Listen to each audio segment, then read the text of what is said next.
Minu nimi on Kaupo Nõlvak, esindan Swedbanki Rumeenia maadesse investeerinute pankrotti toimkonda. Rumeenia maadesse investeerinud 200 investorit on 5 aastat pärinud Swedbankilt lihtsaid küsimusi.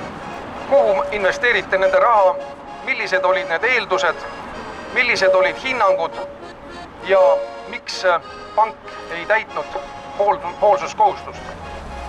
5 aasta jooksul ei ole pank vastanud mitte ühelegi küsimusele, on keeldutud igasugustest kokkusaamistest, igasugusest informatsiooni vahetamisest, rääkimata kõige elementaarsemast kas või vabandamisestki.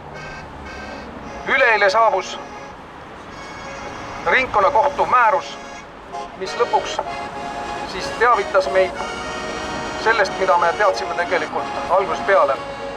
Toime on pandud finantskuritegu, kuid see on aegunud.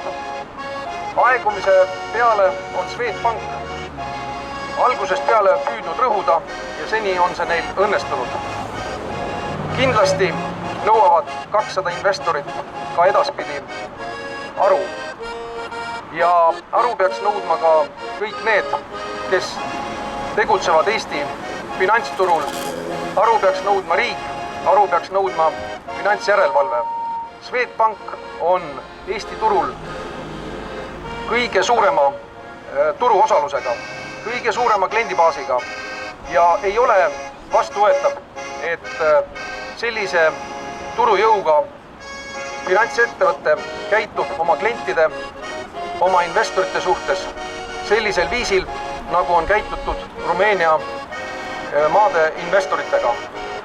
Kindlasti me ei jäta seda protsessi pooleli ja ootame, et härrad kas siit 8. korruselt või Stockholmist lõpuks investorite laua taha ning annavad teada, mis täpselt juhtus.